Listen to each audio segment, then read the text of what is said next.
बिस्मिल्लाहिर्रहमानिर्रहीम। Dear students, आज हम केमिस्ट्री क्लास 11 के चैप्टर नंबर 11 थर्मोकेमिस्ट्री के इम्पॉर्टेंट क्वेश्चंस और एमसीक्यूज डिस्कस करेंगे।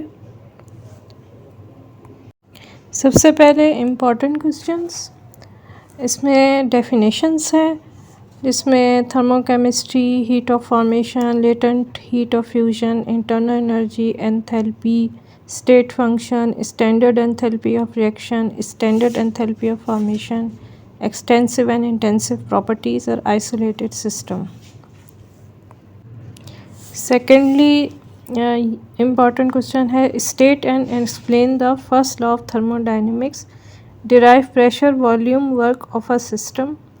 अब इसमें मुख्तलिफ़ किस्म के आपको डेरिवेशंस आ जाती हैं, तो कोई भी आपको फार्मूला देखकर उसको डिराइव करने को कहा जा सकता है। टॉपिक एक ही है और इसके यानी कि derive W is equals to minus P delta V आ सकता है या Q P is equals to delta H आ सकता है। इनके मुख्तलिफ़ तरीक़ों से इसको दिया जा सकता है, या applications of first law at constant pressure and constant volume करके भी आपको डेरिवेशंस ई वाली दी जा सकती हैं। फिर क्वेश्चन नंबर 3 है, state and explain Hess's law with examples and discuss its application. उसके बाद explain exothermic and endothermic reactions with examples.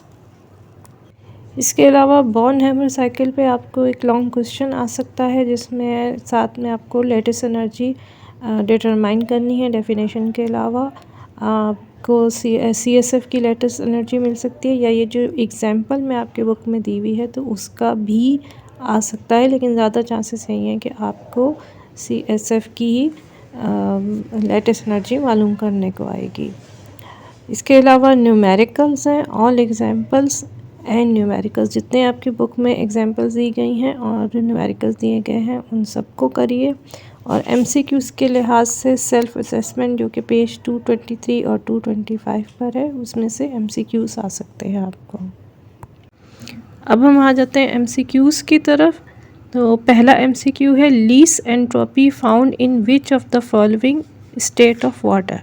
यानी कि इसमें जो पानी के डिफरेंट स्टेट्स दिए गए हैं उनमें से किस में सबसे कम एंट्रोपी पाई जाती है। तो एंट्रोपी क्या होती है? एंट्रोपी जो होती है वो measure of disorder of the system होती है। तो least disorder of the system उसी में होगा जब कि फॉर्म इसकी सॉलिड होगी, ठीक है, और टेम्परेचर भी कम होगा।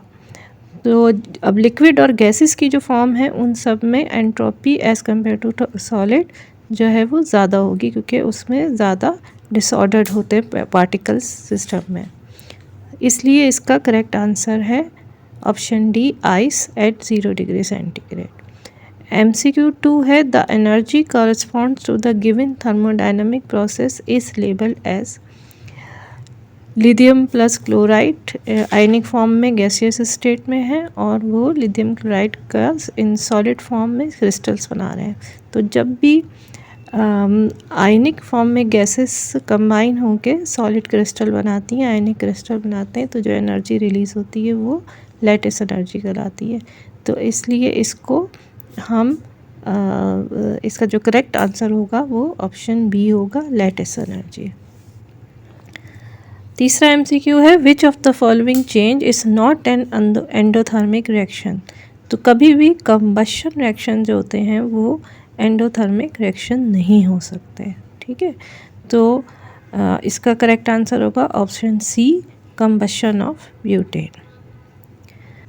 MCQ नंबर 4 है, heat transfer can not be feasible across the boundary of a. तो कौन से सिस्टम की बाउंड्रीज़ के अक्रॉस हीट ट्रांसफ़र नहीं हो सकती है? तो इसका करेक्ट आंसर है आइसोलेटेड सिस्टम, क्योंकि अगर जो ओपन सिस्टम होता है उसमें हीट और उसमें मास ट्रांसफ़र होता है, हीट ट्रांसफ़र होता है।